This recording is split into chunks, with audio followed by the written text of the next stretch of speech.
and welcome to another episode of the Kat Mak Talk Show. I'm Kat Mak. Well, that's quite obvious. And this is the author's edition of EmpowerHer, the Powerhouse Edition. And I have an amazing author. Not only are you a best-selling author, Mandy DeTienne with me, and I'm so honored that you are joining me because we had some techie issues before, but you know what? That's reality and that's life because Life, we're like, lives, yes. right, and we're like 17 hours behind. Well, I'm 17 hours ahead, and I think you're 17. We can have a conversation over that one. We could. We're ahead of time. You're behind. I am behind the times You're behind. and yet kind of ahead of it. Kind of ahead, depending on where you are in the stratosphere. No, yeah, it's just not going to happen. But the power of the interweb is we just get locked in connected, and how thankful I am that we have this amazing tool that we can talk, share life, loves, and interesting stuff throughout the world. And I can then share it with other women and men. So if there's one person out there that gets something out of today's podcast, you know what? My job's done. I put my hat off and go, I'm happy. And that's what visibility is all about. Now, before I introduce you formally, I will also say that you are the founder of Integrated Edge. Now, I love the concept behind what you do, and you will expand on this in just a sec. You help recalibrate, we're helping women recalibrate how decisions are made. Like, that's cool. It's When I read cool. that, I'm like, that's really cool. Yeah, and it's all about leadership. But before we get into what you're doing and where you're at and how you're doing the greatness in the world, I Yeah. will actually ask you, why did you decide to become an author and a best-selling author? Yeah. To be honest, it wasn't really on my bucket list. And, as we grow and we change and we live life, like opportunities step in front of us. And so it was through some of my development that I had noticed things in myself. And then I started noticing things in other responsible women like me. And so at that point, it was like, oh my gosh, it's kind of like when you're driving and you see, like, you get a car that's a certain color. And then all of a sudden, you start seeing only that car color. You know what I mean? Like, once I had this moment, I started seeing it in high performing women, which is most women don't lack clarity, they overwrite it. And I was like, I'm seeing this everywhere. Like, this is foundational. So it was at that point in time that I was like, you know what? We're going to put this out there. We're going to get this, so full circle. So yeah, I put it out there. And actually, while writing my chapter, I was reading, I'm also in special education paraprofessional, and the middle school classes reading I Am Malala. And I just kept thinking, like, this is global. This is already global. She is not suffering from the cost of consent. She is, like, for your listeners, if you've read it, you haven't read it, it is simply amazing. And her triumphs and her just inner self at such a young age, that's also part of this, is like that whole concept. So what is it like now having published? Because now you're on the other end. What has transcribed? Because I'd like to know, because it's amazing. Yeah, I agree. I think it's just clarity. It's just clarity and these patterns and these different things I just keep seeing everywhere I go. It's kind of like all of a sudden the mic is turned up on my eyes and my ears and my vision. And it's like it's out there. And now having the chance to have people talk about it and have it be out there, it's like all of a sudden it's turned up and it's like, bzz, bzz, you hear it and you see it and you're like, oh, hey, let's have a conversation. Like, let's go, it'd be amazing. And so it's simply just, now that it's out there, it's like, yeah, here we go. Yeah. And has that actually helped your business? What you do is really cool. And we can talk about that literally right now, because I'm going to quote what you said in your book. Because we had this conversation earlier. I love what I do because I read your stories and I resonate with, I get clarity on my stuff when I read your story. Yeah, thank So you.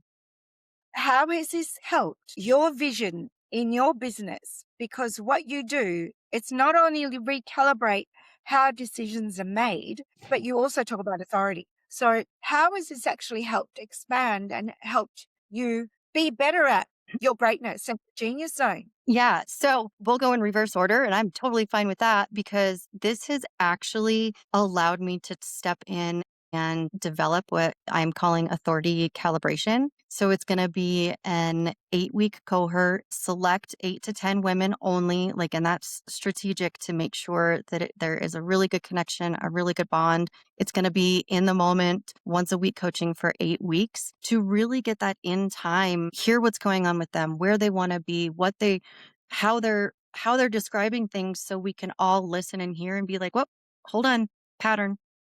That's a story. Hold on. Do you really care? Like, get that in the moment shift and feed off of each other. So it's actually, had me steadfast and just be like, people need this. Let's do it. Yeah, I've actually developed a program that's going to be releasing. It starts the first week of April.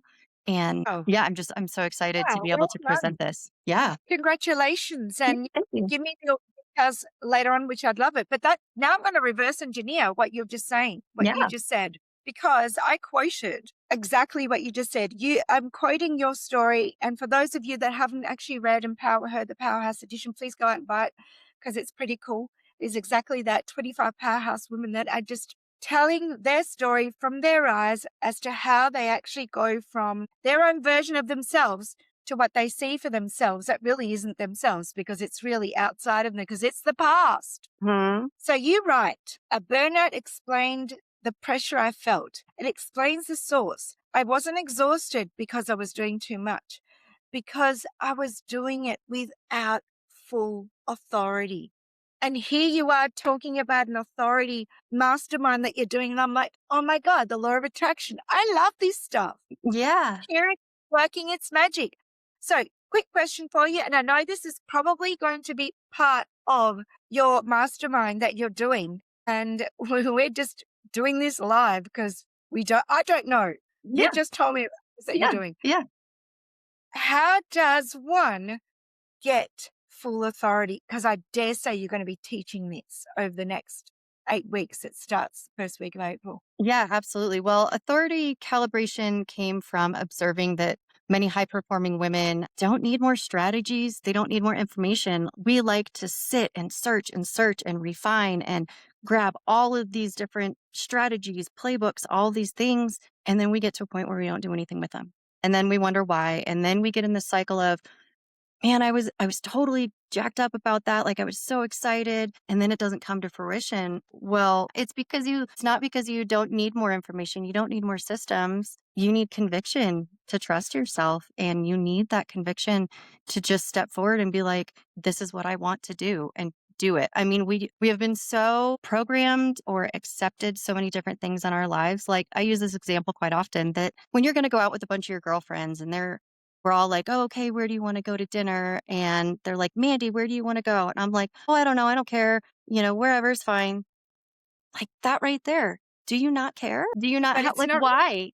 It's like, why did you just not say, yeah, I am in the mood for, I don't know, chips and salsa and a margarita. Let's go get Mexican. And so it's figuring out, is it because in your personal life, you're not wanting to disrupt the stability, or you don't want to become unresponsible, or we've been taught just to work and manage. And when we're so good at managing and functioning, we just get more responsibility on the top, on the top, on the top, on the top. And it's not like it's a big, huge thing. It just slowly erodes you until you get to the point, which was also my turning point, that I'm now seeing in so many people, that they're like, okay, so now the question isn't like, how did I get here, or what do I need to change? It's like, do I accept what this is going to be for here until the end, whenever we know that that is, So, yeah. and everything that you just said is prevalent in your chapter. Because I read it and I'm like, oh, there's another woman that I can relate to. Mm, And I don't even know when the turning point is. Is it when you discuss it with other people, then you actually have the conversation, or you do the inner work on your own? Because on your own is boring. This is me personally. I get bored. Yes, I can do the inner work on my own as well, but I'll go off with the fairies. yeah. Yeah. It's always better when you talk it out and talk it through. And as women, I don't know if I'm not even going to say it's a generational thing, because I think the younger generations are getting that feeling as well, because everything is so fast that they're even more confused. Because I look at that with my son. He's 22, and I'm like, "Man, you've got it all in your hands." He's like, "Mum, I don't know where I'm at." And I'm like, "What do you mean?" Because "I need to be here right now." And I'm like, "Why? You don't need to." Yeah. So, Yeah. and it's that they've got so much that they're so confused that we've gone, instead of helping our children and helping the younger generations, I think we've gone backwards. I appreciate your viewpoint on that, and I absolutely agree. It's one of those things where I'm an advocate of therapy. Like, it is Yeah, me good. too. And I'm an advocate of, even if that's therapy with your girlfriends or whatever that is. And as, women that are very good at what we do, women that are high functioning, high capacity, you get to have somebody that is at your level, that's been where you've been, to give you that positive feedback to continue to grow, that's been through it and seen it and done it. Not just a girlfriend, but you've got to get that out, that third perspective, I believe, to call it out, like, I feel like I'm going to be that little ninja in their pocket, and it's like, "Hey, I'm going to be in your side," and be like, "Hold on, like, wait a minute. Nope, nope, hold your feet to the fire. You made a decision, live with it," because this work is really, it's foundational. There's a lot of people that are talking and coaching on motivation and courage and mindset.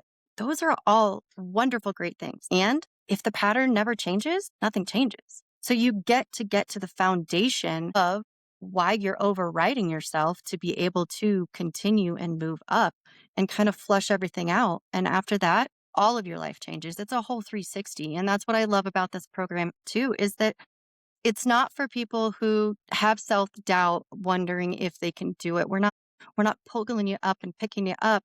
It's for those people that are like, "Damn, I have worked, I have tried, and something just feels off." It's like, I can't name it, I can't feel it. And then once you recognize you're doing these things, and then you're in a group with other women that are like, "Hey, girlfriend, me too. Guess what?" You let yourself breathe, and you're like, Mm.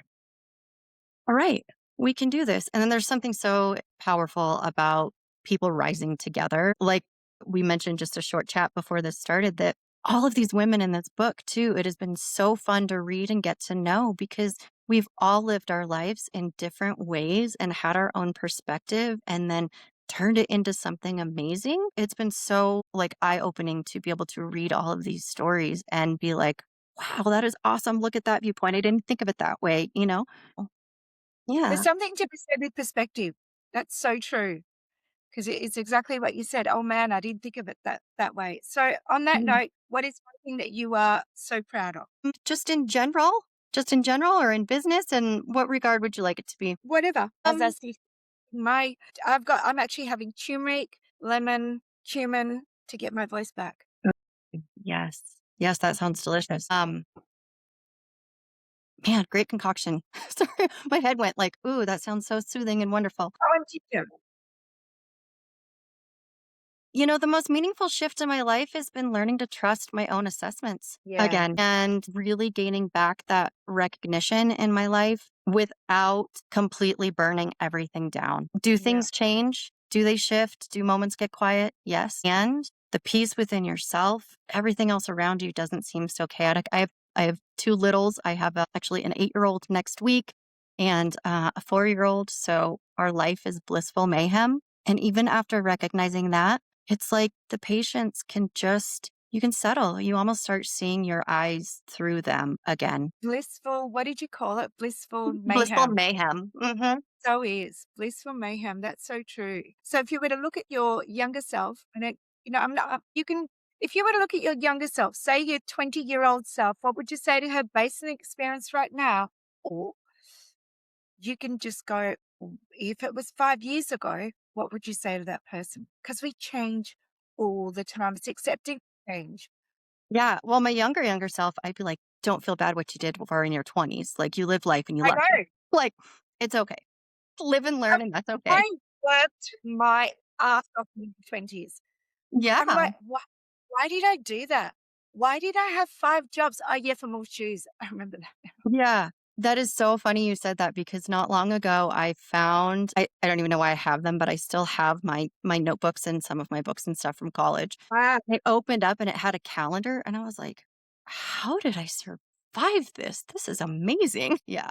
But more seriously, it would be that responsible people often tolerate misalignment longer than they need to. Yeah. And Putting your especially, hands what's that? and putting your hands up. I can relate to that one. And I Yeah, sometimes hit myself over the head going, whoa, what's going on now? Do I need to fix my nervous system? right. What's going on? And Yeah. I'm happy you mentioned that too because I was listening and I'm hoping some of your listeners have heard this since then, but your podcast you did on the 16th of February, and it was really about that nervous system regulation. And as I was listening to it, I was like, man, this parallels what I'm doing so well because you are so correct in that it's like if that pattern doesn't change, it doesn't change. If you can't bring yourself where your state is a little bit lower before you get to make your decisions, before you get to make your big steps, if that's in personal relationships or business, skyrocketing, if you can't calm within the center, it's not all for naught, but it's not gonna serve you well. And that's how I was just thinking about this. I was like, oh my gosh, authority calibration is exactly that, not on like the specific breath work, nervous system, like some people would think, but it is that, that mental clarity that gives, that nervous system a chance to breathe. Yeah, it's something that I've been working on forever and a day, and I'm conscious that I misalign my nervous system. And I think it's a three-part series. Part two will be coming out tomorrow, and I talk specifically because my background history is in retail operations. So Hmm. I built global brands. That's what I did. So I specifically talk about how helping your nervous system before you go out and do a sales call is so needed. Yeah. Oh, absolutely. So not just the relationship, it's building your brand, it's building your wealth, it's building your health, it's going out and having that conversation with your son. It's picking up your children from school when you get the call from school going, they've just had a meltdown, they've broken their arm, and you're like, all of a sudden your body goes, "Whoa, Yeah. what Like, the oh, so, and I say often that is it the new term that everyone's talking about? Interesting. I think it's a term that we just never gave, and you talk about this in your chapter. We just never gave any authority to because we discounted it as being high performing women. And we keep on going until our gut reaches boiling point and we crash and burn. And then all of a sudden, Mandy and Kat Mak evolve from our ish. It really is that simple. it is. And I feel that I'm glad you made that point because I feel like that brings that back to burnout. Like a lot of people say burnout, burnout, burnout. And I get it. Like I was one that I'm like, yeah, that's what it is. It's like, no, it's the lack of your consent to say, this is what I truly want to be doing. Yes, this is where I want my life to be going. And instead, we don't want to disrupt the apple cart or whatever, so to speak. So we try to figure out a different way or we try to change our timing. We try to sometimes put that on ourselves. Like, I can maybe make it better and present it a different way. No, no, no. Mm. It's not burnout. It's that you're constantly negotiating with yourself. That's exhausting. Product of that. I'm, and you say burnout. Funny you should mention that. I've actually mentioned it. I wrote a book last year called She Said Yes to Herself. And I'm actually a product of the burnout because I couldn't say no, I was burnt. Officially a burn survivor, third degree burns, nearly died, 3 months in hospital, 6 months off work Yeah. because I did not say no. My gut was saying no, but I did it anyway. Well, I was gonna say, did you probably not in that moment when you're like, "Yes," and then you're like, "Oh, darn it. Yeah. I really wanted to Yeah. say no," or, I had a friend, it was actually a couple years ago that we were supposed to have a get together. It was supposed to be a really small, intimate gathering. And she just simply wrote a text and was like, I'm not going to come. I am just not feeling very social. I'm going to stay home and rest and we'll catch you on the next one. And at first I was like, hey, like, I don't get to go out much. Like, come on. And then I was like, she's badass. Like, I would have had such a hard time. And I just put myself in there. I was like, I don't know that I could have ever pressed send. Like, I would have just shown up. So then I realized, I was like, I'm so proud of her for just being like, yeah, no, I was like, "Oh, that's cool. People can do that." And like, Yeah. you know Funny yeah. that. And how long did it take you when you said yes to feel the physical effects of that that burnout or what happened? My life changed dramatically because I was not working and I used to fly around like a crazy woman possessed. Because I'm amazing. I'm fantastic. It's all good.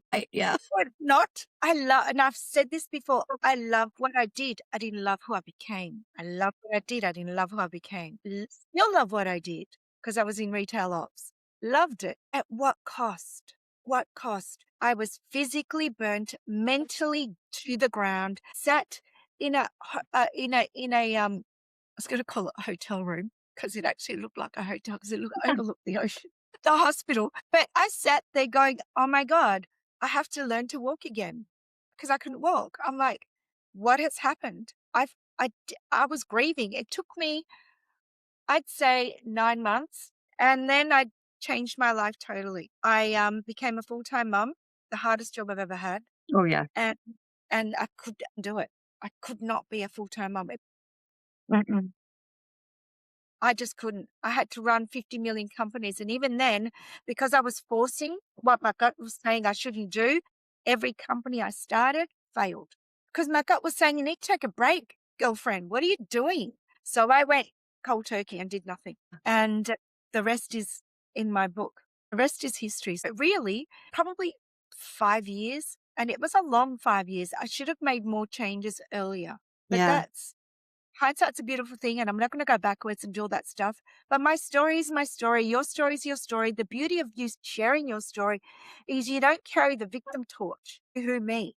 I love that you're not that woman. Yeah, thank you, absolutely. And, and there's not things that I couldn't share. I mean, there are definitely things in my past that I could pull from and say and this and that. And, when it really comes down to it, when I kind of reverse engineered everything, it was like, no, the point in my life that was the major turning point was when I said, is this what Yeah, I'm going to continue doing at that point for the rest of my life? And then it was like, no, okay, let's figure out even little steps every day so I don't get back in that habit. So because habits are hard to get rid of. And absolutely. if you just work on small things every day, like the next time somebody asks you to go to dinner and you catch yourself being like, I don't care, where do you want to go? Darn it, claim it. We're going Yeah, to no. Italian or we're going to have Mexican. I mean, simple things such as that. Obviously, it And just goes being into a honest lot with more yourself. depth, but just as an example, we're so conditioned to have that because we don't lack the power. We're conditioned to not hold that power, talk on that power. We're conditioned to override it. I love that you said that. We are conditioned to override it. You don't have to. So, Mandy, thank you so much for joining me today. I Yeah, could talk all day. So I want to know, I'm going to get you back on the show.